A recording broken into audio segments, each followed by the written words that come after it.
ஒரு சமயம் ஒரு பட்டணத்துக்கு போயிருந்தேன், ஒரு சின்ன ஆஃபீஸ். நான் போனேன், 2 பேர் பிஸ்னஸ் பார்ட்னர்ஸ். இப்போ தான் பிஸ்னஸ் ஆரம்பிச்சிருக்கோம், ஜெபம் பண்ணுங்க. நான் ஜெபம் பண்ண, ஆண்டவரே 1000 மடங்கா இந்த பிஸ்னஸ் பெருகட்டும்னு ஜெபிச்சுட்டு வந்துட்டேன். ஒரே வருஷம் அடுத்த வருஷம் ஒரு மீட்டிங் நடத்த போயிருக்கிறேன். அந்த தம்பி கூட்டி போய் காமிச்சார், நீங்கள் வந்து எங்கள் ஆஃபீஸில் ஒரு ஜெபம் பண்ணீங்க, 1000 மடங்கா இந்த பிஸ்னஸ் ஆசீர்வதிங்கன்னு ஜெபிச்சிங்க. ஒரே வருஷத்தில் எங்களுடைய பிஸ்னஸ் 1000 மடங்காய் பெருகி விட்டது. ஒரே வருஷத்தில். என்னால் அதைத்தான் கிரகிக்க முடியல. 1000 மடங்காய் பெருக ஒருவேளை 10 வருஷம் ஆகலாம். ஆனால் ஒரே வருஷத்துக்குள்ள 1000 மடங்கு பிளஸ்ஸிங் கொண்டு போய் காமிக்கிற கட்டடங்கள், வாகனங்கள், வேலையாட்கள், இதெல்லாம் பார்த்துட்டு எப்படின்னு எனக்கு பெரிய கேள்வி. எனக்கே நம்ப முடியல.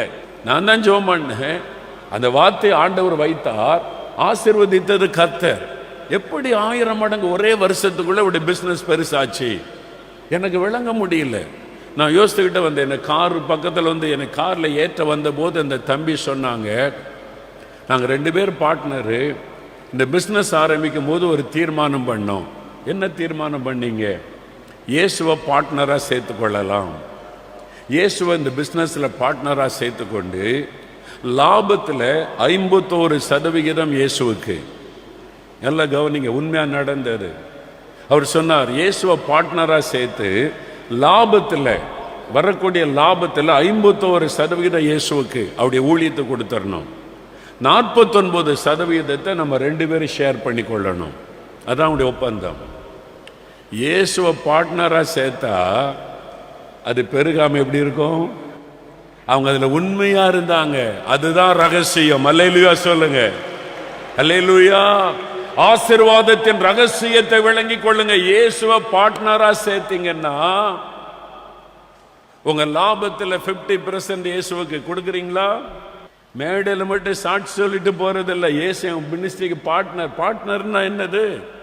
50% அவருடைய ஊழியத்துக்கு கொடுக்கணும். நீங்க அப்படி இல்லாட்டா நீங்க பார்ட்னரை ஏமாத்துறீங்கன்னு அர்த்தம். லாபத்தில் 50% இயேசுவுக்கு. நீங்க செய்து பாருங்க. ஒரு வருடத்தில் 1000 மடங்கு லாபம் சாத்தியமா? வாங்க பார்க்கலாம். அப்படி என்ன பிசினஸ் பண்ணியிருப்பாங்க? ஏதோ ஒரு சூப்பர் பிசினஸ் என்று வைத்துக் கொள்ளலாம். இவ்வளவு முதலீடு போட்டு இருப்பாங்க. சின்ன கடை ஆரம்பிக்க கூட 5 லட்சம் பத்தாது. அதுல வேற மோகன்சியை கூப்பிட்டு ஆரம்பிக்க சொல்லியிருக்காங்க. அப்போ சின்ன பொட்டி கடை கிடையாது. 2 பேர் பார்ட்னர், ஆளுக்கு 5 லட்சம், குறைஞ்சது 10 லட்சம் ஆகுது போட்டிருக்காங்கன்னு வச்சுக்கலாம். ஒரு வருஷத்துல 1000 மடங்கு லாபம்னா எவ்வளவு? 1 ரூபா போட்டா 1000 ரூபா, 10 ரூபா போட்டா 10,000, 100 ரூபா போட்டா 1 லட்சம், 1000 போட்டா 10 லட்சம். அடேங்கப்பா, 10,000 போட்டா 1 கோடி, 1 லட்சம் போட்டா 10 கோடி.